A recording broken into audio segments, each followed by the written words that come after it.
In the middle decades of the 18th century, the destiny of the North American continent hinged on the actions of a few great men, chief among them one of the greatest of the Lees. Two great European empires, the maritime empire of Great Britain and the great military monarchy of Bourbon France, looked upon the vast, fertile interior of North America, the Ohio River Valley, as the key to colonial supremacy, the next great prize to be obtained. The Bourbon monarchy's ministers in Paris, the Ohio River was the vital corridor connecting their northern provinces in New France, their southern sugar colonies at the mouth of the Mississippi and in the Caribbean. If the French crown could encircle the English coastal settlements by constructing a chain of permanent stone forts from Lake Erie to New Orleans, the British colonies would be forever confined to a narrow, suffocating strip of increasingly exhausted soil between the Appalachian Mountains and the Atlantic Ocean. The British knew this and knew of the threat. Yet, the primary challenge to this French imperial encirclement of His Majesty's possessions in North America came not from the ministry in London nor from the Royal Army, but from a small, tightly knit collection of elite Virginia planters, the cream of the Virginia Gentry. At the center of this corporate vanguard, the leader of the movement to take Ohio for Albion, stood the master of Stratford Hall, Thomas Lee. Thomas Lee was a figure of singular, expansive imagination, a man who recognized before almost any of his Tidewater Northern Neck contemporaries that the true future of English-speaking civilization in North America lay beyond the blue crests of the Allegheny Ridges.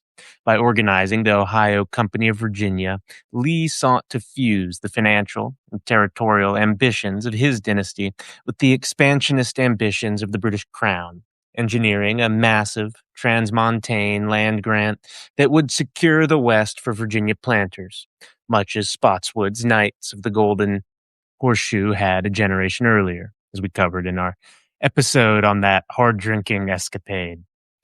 In this episode, we will explore the history of the Ohio Company of Virginia through the lens of the Lee family. We will trace how Thomas Lee laid the legal and diplomatic groundwork for Western penetration through the landmark Treaty of Lancaster in 1744. We will show how the old planter oligarchy of the James River Basin, led by Speaker John Robinson, attempted to paralyze Thomas Lee's Western schemes. And we'll chart the explosive sequence of events in the wilderness that started the French and Indian War and turned the corporate property dispute into a global conflagration. Then, finally, we'll observe how Richard Henry Lee, along with a few of his friends and contemporaries, inherited the transmontane mantle, waging a decades-long war against British land jobbers and rival speculation syndicates, a struggle that directly fueled the radicalization of the Virginia Gentry and ultimately led to the cession of the Northwest Territory to the new United States. So, two things before we begin with getting into the episode proper. One, yes, this is a break from the history of the individual members of the Lee family of Virginia. We'll get back to that in the next episode with Francis Lightfoot Lee. What happened was I found another work on him that I wanted to finish before doing the episode on him, just to make sure it's as high quality as possible. And also, I read a great book on the Ohio Company of Virginia recently while doing my background research. It's called The Ohio Company of Virginia, Its Inner History by Alfred James, and wanted to do a show on this fascinating subject anyway. And then second, just a show note, I'm going to try and keep this one more of a narrative rather than interspersing quotes from the books I have read on it. I have been adding those quotes in to show I'm not just making things up and to accentuate certain points. But since this is kind of a different episode anyway, about a different subject than the series that has been going on, though it is deeply connected to the Lee family, I thought I might as well do otherwise here. So you could see the difference. I haven't done this in a while with just doing the narrative instead of adding in the block quotes. And that way you can decide whether you think the quotes add support that's worth breaking up the narrative a bit for or not. Please just let me know in a comment whether you prefer it with or without all the quotes in it. Now, thanks, and let's get back to it. To comprehend why the Ohio Company of Virginia was founded, one must first look at the unique background and thus perspective of Thomas Lee. Born in 1690 as the fifth son of Richard Lee II, Thomas was a man who entered maturity with next to no inherited land or capital, as we covered in our episode on his great life.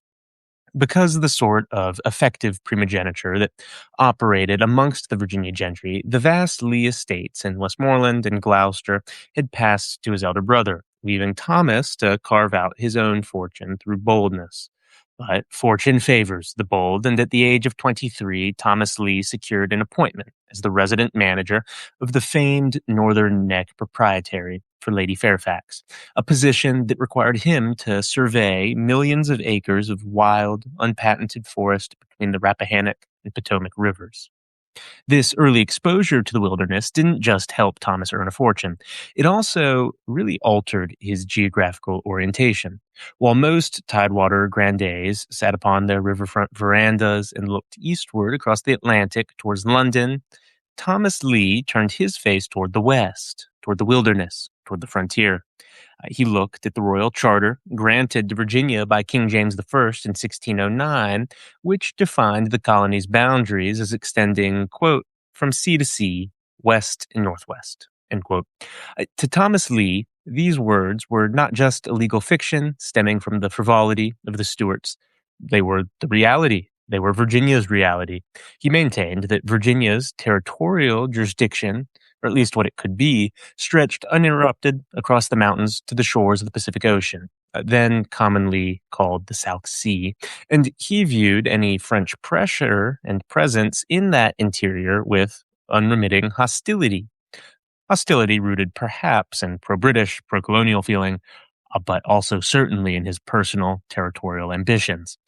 As he bluntly informed the Lords of Trade in London, who helped govern the Virginia colony, the French are intruders into this America. However, claiming the West on the parchment of royal grant was a fundamentally different matter than securing it on the ground. The vast territory beyond the Blue Ridge was inhabited and controlled by the powerful Native American nations of the Six Nations Confederacy, commonly known as the Iroquois, which is what I'll be referring to them as in this episode. The Iroquois claimed the entire Ohio Valley by right of conquest and tradition, and their warriors routinely traveled along the eastern slopes of the mountains, clashing with English settlers who were beginning to squat upon the frontier as they went beyond the mountains.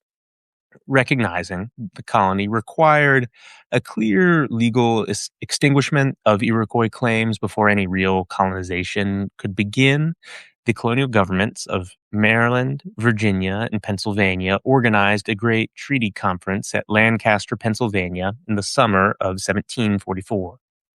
Thomas Lee was appointed as the senior commissioner representing the colony of Virginia, serving alongside Colonel William Beverly. For nearly 2 weeks in late June and early July 1744, Lee conducted negotiations inside the courthouse at Lancaster. He deployed every tool of 18th century frontier diplomacy, plying the Indians with speeches, with wool cloth, with guns, and of course with wampum, the beads Indians used as currency, something which we covered in our episodes on Lewis and Clark. Those beads were of critical importance to those two Virginians as well. In any case, Thomas Lee's maneuver at Lancaster was brilliant, it was calculated, and it was effective. While the Iroquois delegates believed that they were merely recognizing Virginia's right to settle the lands east of the Allegheny Ridge, Lee drafted the final deed of cession to state that the Six Nations relinquished all claims to any land within the Kingdom of Virginia as far as it then extended or would be extended in the future, which is to say all the way to the Pacific. By obtaining the signatures of the chiefs, the Iroquois chiefs, on July 2nd, 1744, in exchange for about 400 pounds sterling, which in those days was a large sum, in currency and goods, Thomas Lee had secured the legal deed that Virginia used to justify its claim to the entire Ohio River basin. So, upon his victorious return to Stratford Hall, Thomas Lee didn't relax, inclined to sloth. No, always an accumulator and a man of action, and guided by his wisdom and ability to look well into the future, to become and be such, to become this great man, this wealthy man. He recognized that the Treaty of Lancaster was still just a piece of paper. That was until it was backed by actual physical occupation, and that occupation had to happen relatively rapidly. Pennsylvania fur traders were already crossing the mountains and establishing lucrative trade networks with the local tribes, and Frenchmen were pouring in as well. There were engineers, potentially situating forts to protect their fur trappers and Indian traders, and there were a lot of those French traders and trappers. Action was needed on behalf of Virginia, and it was needed fast. So, to preempt both Pennsylvania and France, at least when it came to the more fertile and agriculturally important parts of the valley, Thomas Lee took the step of organizing a private joint stock corporation designed to colonize the West. In the late months of 1747 and the early spring of 1748, Lee gathered together a select group of wealthy, influential neighbors, particularly fellow planters from the Northern Neck and nearby Northern Virginia and Maryland. He recruited Lawrence Washington and his younger brother Augustine Washington of Mount Vernon, George Mason of Gunston Hall, and several prominent Maryland figures, including James Wardrop and Nathaniel Chapman. Also importantly, Lee recognized that securing capital for this venture and political leverage in Great Britain would require a powerful London partner. So he brought in John Harbury, a very, very wealthy Quaker merchant in London who possessed extensive connections with the Board of Trade and the King's Privy Council. This would make lobbying them far easier. Together, this syndicate organized themselves as the Ohio Company of Virginia. The company's objective was quite large in scale, though overshadowed by a much larger scheme later on, but this one was large enough. They petitioned the Crown for a grant of 500,000 acres of fertile land situated in the Ohio River Basin, specifically focusing on the strategic and trade important region that surrounded the forks of the Ohio, which can essentially be thought of as the site of present-day Pittsburgh.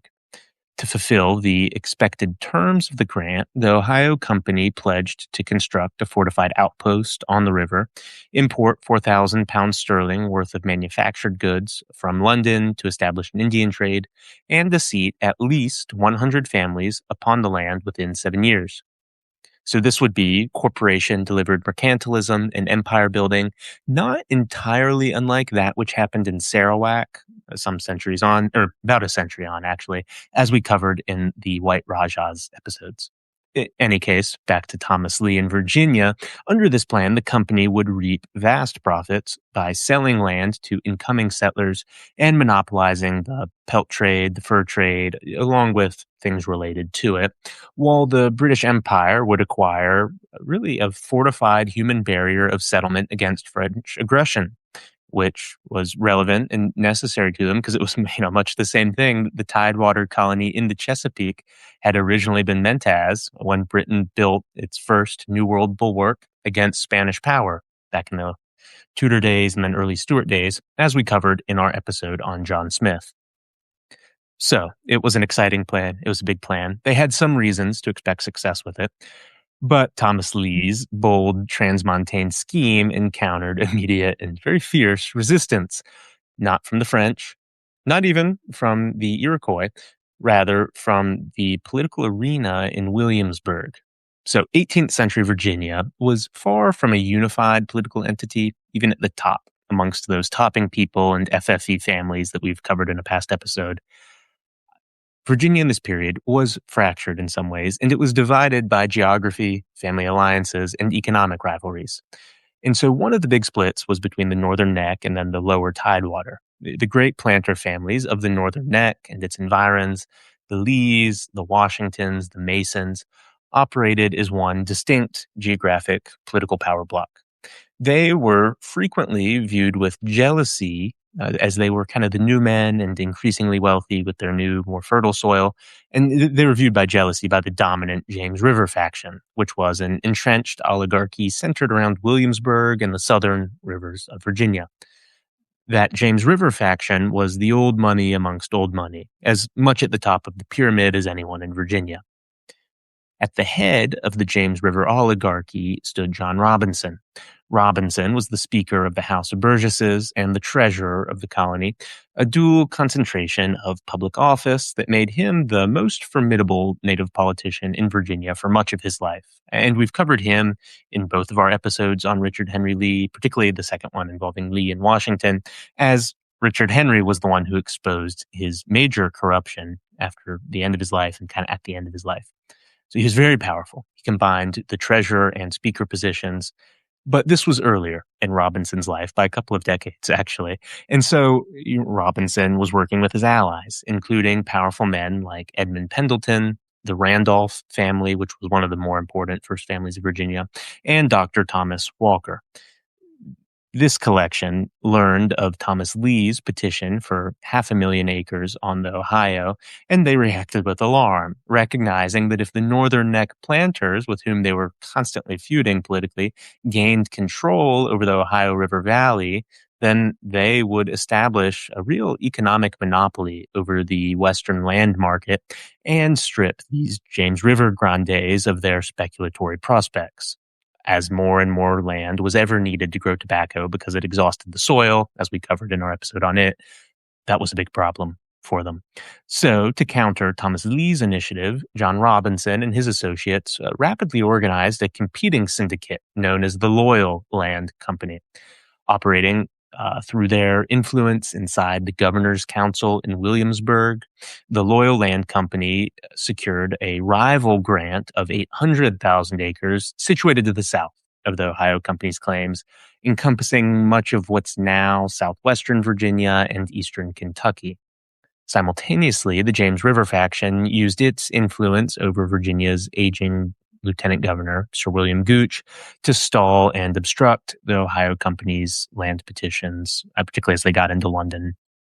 Governor Gooch, who was cautious by nature and wanted to preserve political harmony, he was an old man, after all, among the Tidewater gentry, Virginia gentry generally, hesitated to endorse the Ohio Company's 500,000 acre request, and he offered vague excuses regarding the danger of provoking a military retaliation from the French, as if the Virginians ever cared overly much about that.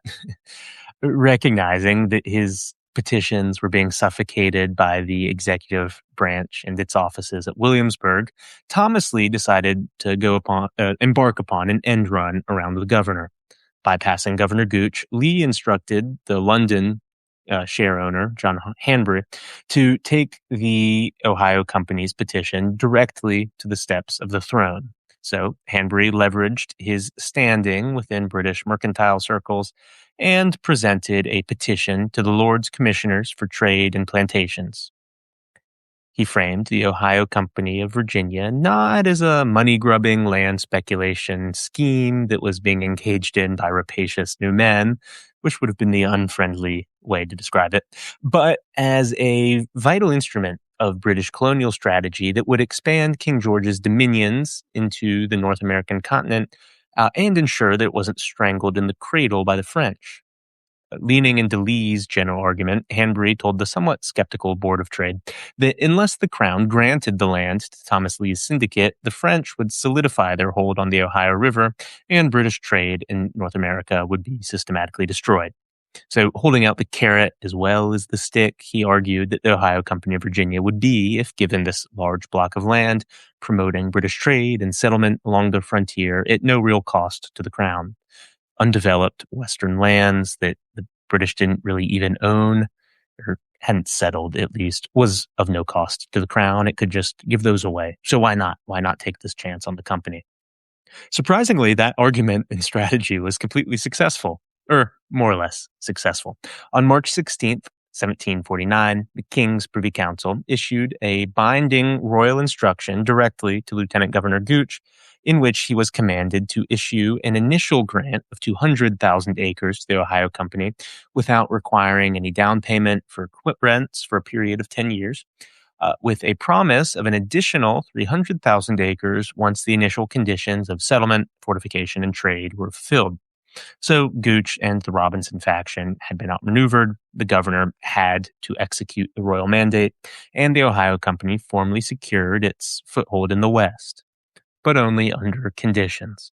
It was, on its own volition, put under binding terms about the settlement of families and the construction of a fort and storehouses, a burden and a risk voluntarily assumed by the company promoters in 1747, probably to make the scheme more amenable to the Board of Trade and other authorities.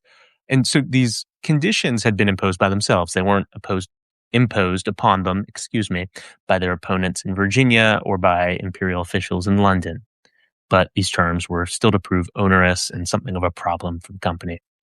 So now it had to settle the West and trade with the Indians on its own resources, which was just as difficult a task, if not more so, than getting a skeptical king to agree to a huge land grant. Difficult as that may have seemed, the Ohio Company of Virginia did have wind in its sails.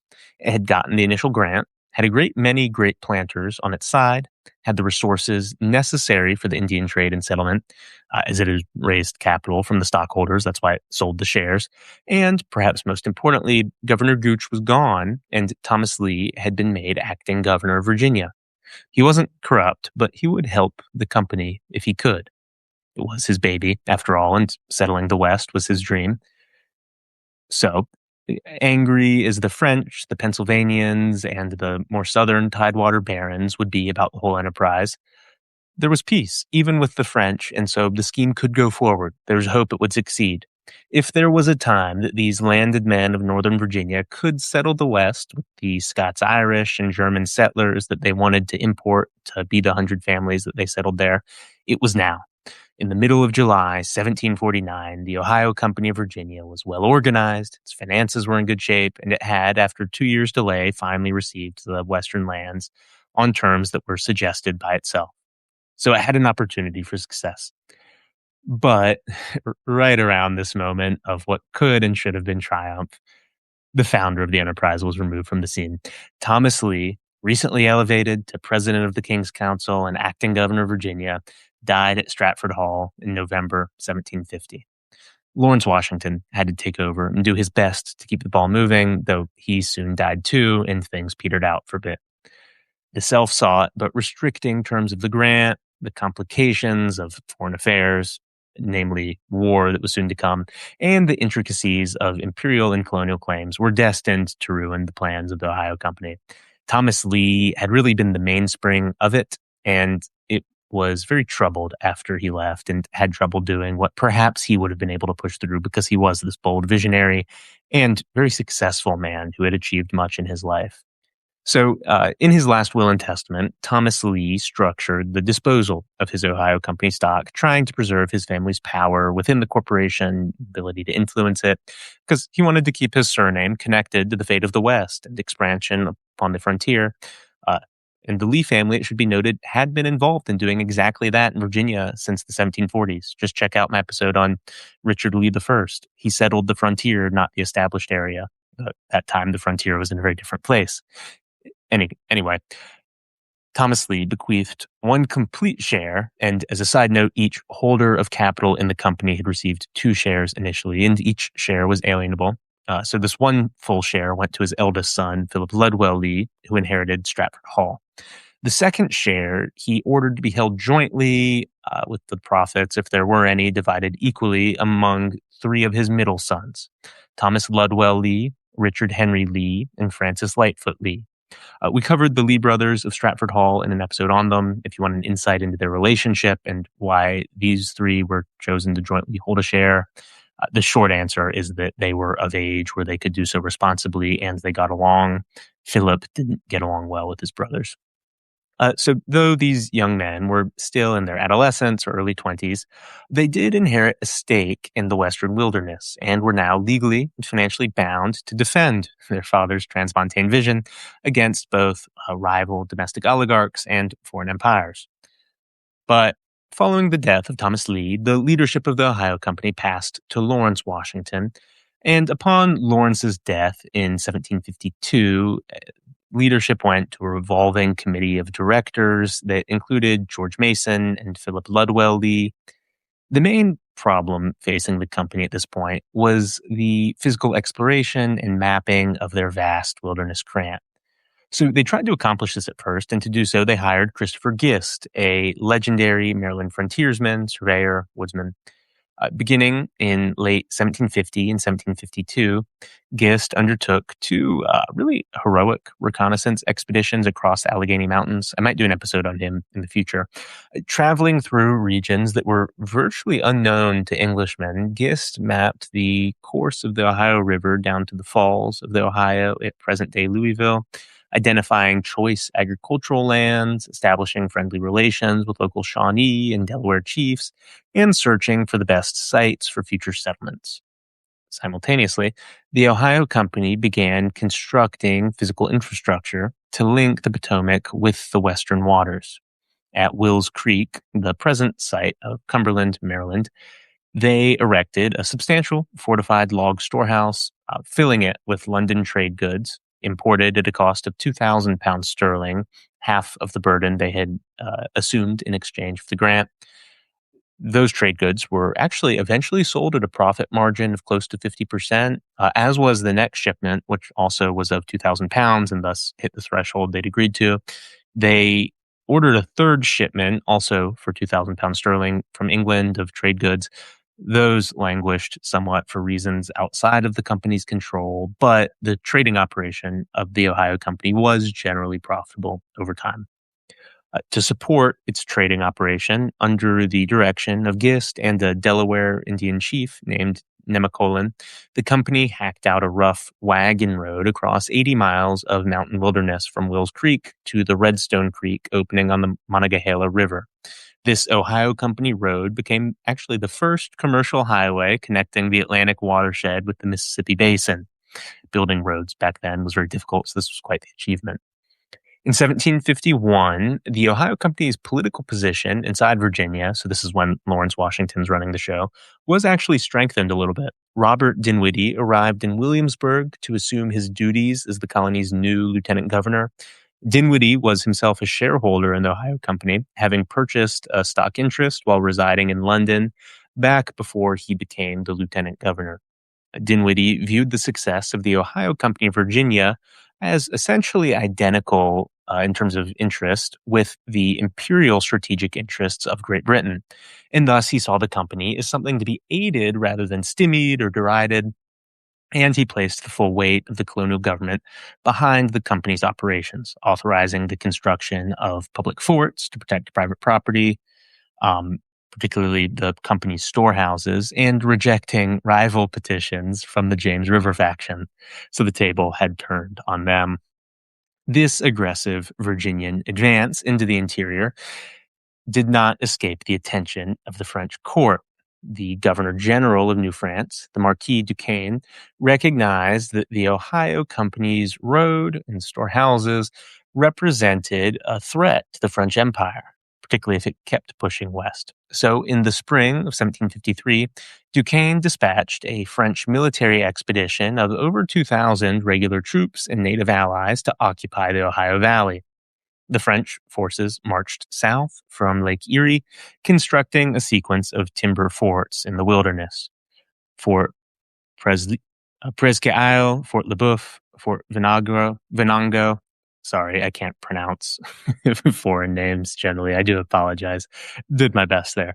The point of those forts was to drive out Ohio Company fur traders and seize company property. Hopefully there's no more names like that. Governor Dinwiddie, committed to the mission of imperial expansion, reacted with immediate vigor. In October 1753, he selected a 21-year-old major in the Virginia militia, who was also a surveyor for the Ohio Company, to carry an ultimatum to French commanders. Yes, that young officer was George Washington. Accompanied by Christopher Gist as his guide, Washington journeyed through snow and ice to Fort Le Boeuf, delivering Dinwiddie's letter demanding that the French immediately evacuate British soil. The French commander politely but firmly rejected this ultimatum, informing Washington that the Ohio country belonged to the King of France and that his orders were to arrest every English subject found within the valley. So the geopolitical chess match was heating up. We'll cover Washington's escapades involving this in the future, but suffice it to say that he made it all the way back to Williamsburg after some exciting misadventures. And in January of 1754, Governor Dinwiddie decided that time had expired in terms of peace, and it was time to take strong action. He ordered the Ohio Company to immediately dispatch a workforce of carpenters and militiamen under Captain William Trent to the forks of the Ohio to construct a stockade fort. In February 1754, Trent's men began erecting Fort Prince George at the confluence of the Allegheny and Monongahela rivers. But in April, before the walls could be completed, a huge French force of about 1,000 men with 18 artillery pieces descended the river in flotillas of canoes and were ready for a fight. They overwhelmed this tiny garrison, forced Trent's men to surrender, leveled Fort Prince George to the ground, and constructed a massive, formidable fortress, which they named Fort Duquesne. Yes, that Fort Duquesne, the one of French and Indian War fame, or perhaps infamy, the Fort Duquesne that at which General Braddock died, or he and hundreds of his men died trying to capture. Young Washington was there. It's a key point in Washington's life and in Virginia military culture, as we covered in the episode on that.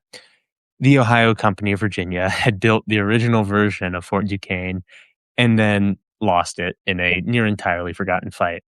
So it was now time for George Washington to begin the First World War, as we covered in our episode on the Virginia Gentry and Prelude to Revolution, when George Washington led a relief column of Virginia troops back towards the forks. He collided with a French detachment under Joseph Coulon de Jumonville in May 1754. The skirmish at Jumonville Glen and Washington's subsequent surrender at Fort Necessity in July of 1754 ignited the French and Indian War, a conflict that rapidly spread across the globe as the 7 Years' War and eventually led to Britain's victory, though it also led to Britain betraying Frederick the Great of Prussia in 1763, or at least that's how Frederick saw it, which was something that Arthur Lee later tried and failed to capitalize on, as we covered in our episode on his life. For the Ohio Company, in any case, this global war was a catastrophic, paralyzing disaster. The French and their Native American allies burned the company's storehouses, particularly the ones at Wills Creek and Monongahela. They destroyed Christopher Gist's frontier settlement. They killed or captured company fur traders. All private surveying and settlement ground to a halt because the frontier was a horrible, blood-soaked battleground. And so the vast capital invested by Thomas Lee and his partners appeared to have evaporated in the smoke of Fort Necessity, or at least so it initially seemed. But when the Treaty of Paris concluded the 7 Years' War in 1763, France was expelled from North America and ceded all of its claims east of the Mississippi River to Great Britain. To the surviving members of the Ohio Company, including Philip Ludwell Lee and his younger brothers, the British victory seemed to signal the imminent fulfillment of their father's vision, just not in a way that benefited holders of Ohio Company of Virginia stock. The French forts were in British hands. Fort Duquesne had been rebuilt as Fort Pitt, and the Ohio country was open to English settlement, or it should have been. The British victory introduced a new, very unexpected obstacle. Terrified by the outbreak of Pontiac's Rebellion in 1763, which was a coordinated native uprising that leveled British outposts across the frontier, King George III's ministry issued the Royal Proclamation of 1763.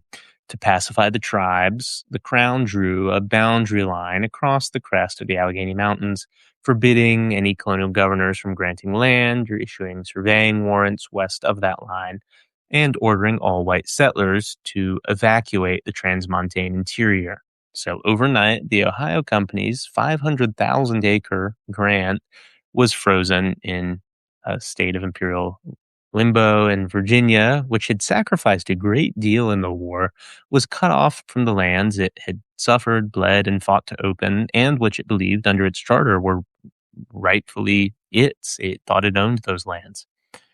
Meanwhile, there was a new threat to the Ohio Company emerging from the corridors of power in London and Philadelphia. In the late 1760s, a powerful syndicate of northern merchants, British politicians, and influential land jobbers organized what became known as the Grand Ohio Company, also called the Walpole Company or the Vandalia scheme. This syndicate was spearheaded by Samuel Wharton of Philadelphia, Thomas Walpole, a prominent London baker, and a banker, not baker, and Benjamin Franklin. Whereas the Ohio Company of Virginia had won its grants on its merits, the Grand Ohio Company used breathtakingly corrupt lobbying to try and push its scheme through. Bypassing the colonial government of Virginia entirely, they petitioned the British ministry to grant them 20 million acres of land west of the Alleghenies and to create an entirely new, independent royal colony called Vandalia. The proposed boundaries of this scheme swallowed up the entire upper Ohio Valley, completely encompassing the 500,000 acres that had been granted to the Ohio Company and stripping Virginia of her 1609 charter rights. To make matters worse, the Ohio Company of Virginia's London agent, George Mercer, who had been sent to England to defend Virginia's claims, was bribed and co-opted by the Walpole Syndicate. Without receiving any authorization to do so from the directors of the company in Virginia, Mercer signed an agreement in May of 1770 merging the Ohio Company into the Grand Ohio Company, accepting a meager 2/20ths share in Vandalia in exchange for surrendering the independent Virginian grant. This act of betrayal, or at least poor corporate decision-making, absolutely infuriated the Ohio Company of Virginia shareholders who wanted to be enriched with Western lands rather than participants in some ridiculous scheme concocted by Yankee merchants and corrupt British officials. When news of George Mercer's unauthorized surrender of their claims reached Virginia, the Lee family and other shareholders absolutely exploded in rage. Richard Henry Lee and George Mason in particular spearheaded a campaign to repudiate Mercer's deal and destroy the Vandalia scheme. To Richard Henry Lee and George Mason, Mason was to become a leader of the Ohio Company as the years wore on. The Vandalia scheme wasn't just an unfair business maneuver. Rather, they saw it as the sort of corrupt, tyrannical assault by British ministers and speculators on the fundamental constitutional rights of Virginia that were later to lead to war. And they were already upset about this because of the Stamp Act and the related legislation that had caused so much unrest in the colonies. So they fought back. In a series of blistering speeches delivered in the House of Burgesses and then sent as dispatches to London, Richard Henry Lee denounced the Vandalia promoters as corrupt land jobbers who were attempting to rob Virginia of her ancient charter domain. Lee argued that the king's ministers possessed no constitutional authority to arbitrarily carve new colonies out of Virginia's chartered territory or to void legal grants issued under the crown's own seal. This years-long battle over Western lands played an indispensable and frequently overlooked role in radicalizing the Virginia Gentry, particularly men who, like Richard Henry Lee, who, as we covered in our episode on him, were already thinking about revolution. So when they realized that the British Crown was entirely willing to trample Virginia's charter rights and strip local planters of their landed property just to enrich well-connected court favorites in London, their loyalty to the empire dissolved. The fight for the Ohio Company's grant fed directly into this ideological river that culminated in the Declaration of Independence. As the imperial crisis deepened into open war in 1775, the shareholders of the Ohio Company, at this point a few Lees, Mason, others, and particularly Robert Carter of Nominee Hall, he was a hugely successful planter and had bought up a large number of shares. They and a smattering of others made yet another attempt to salvage this Western investment and all the capital they'd poured into this enterprise. Recognizing that British authority was collapsing and that the Vandalia scheme was effectively dead, the company resolved to shift its focus further west into the rich bluegrass region of Kentucky. Even if the Indian trading operation was effectively dead, they could at least hoover up some of Kentucky's rich soil and make a profit that way. So, in the spring of 1775, the directors commissioned Hancock Lee, a skilled surveyor and a cousin of Richard Henry Lee, to lead an armed expedition into Kentucky to locate and survey 200,000 acres on behalf of the Ohio Company. Hancock Lee cleared the wilderness along the Kentucky River, surveying large tracts of fertile land and establishing a fortified settlement, which he named Leestown, the very first Anglo-American settlement established on the north side of the Kentucky River.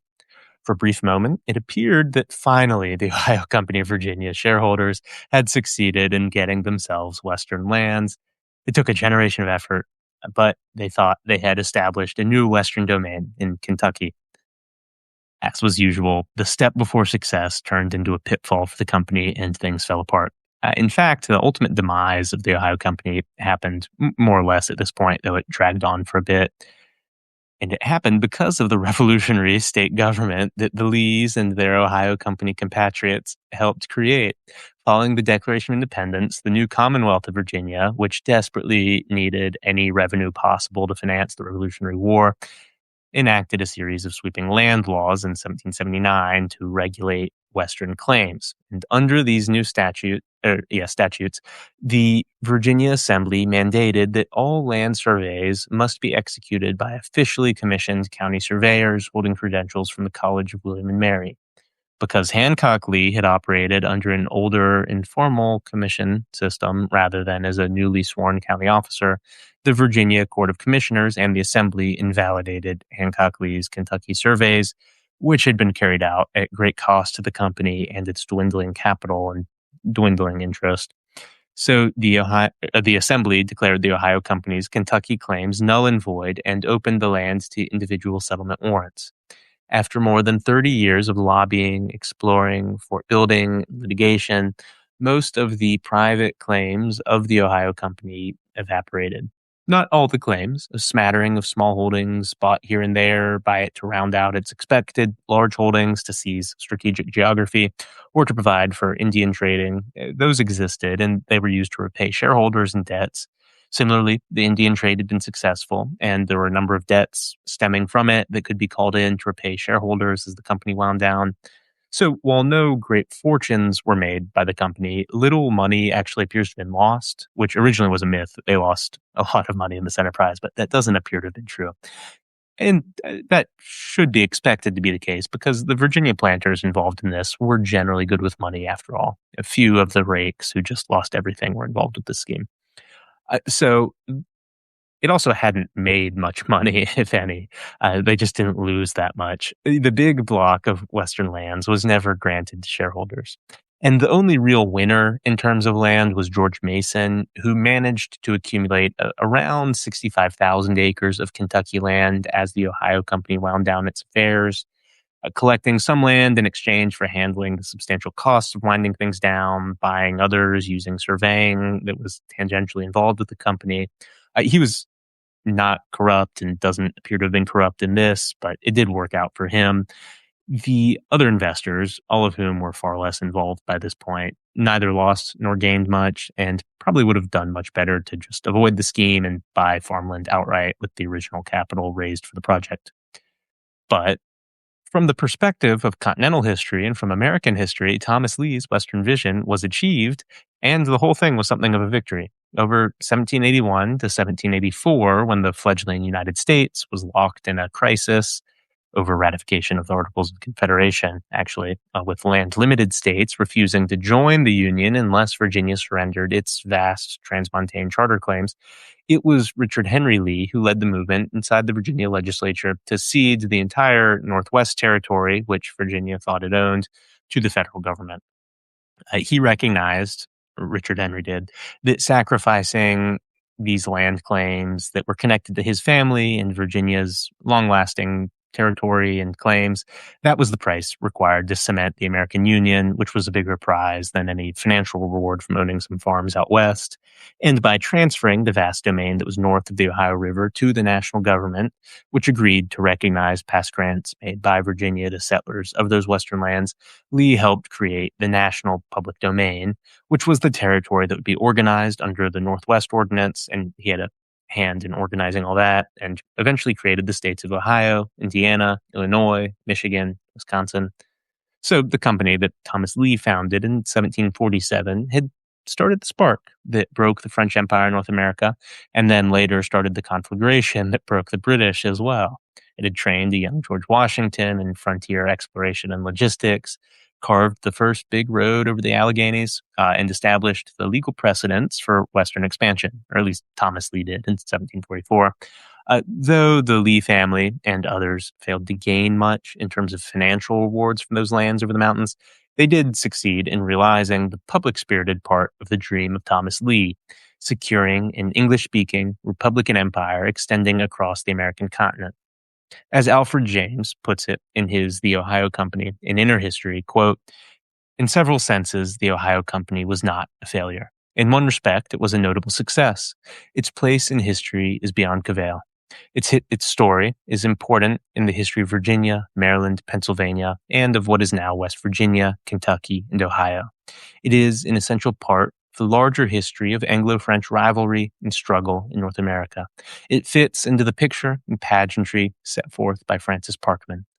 The Ohio Company was highly important politically, not only at Williamsburg, Annapolis, and Philadelphia, but also at Quebec and New France, as well as London and Paris in the Old World.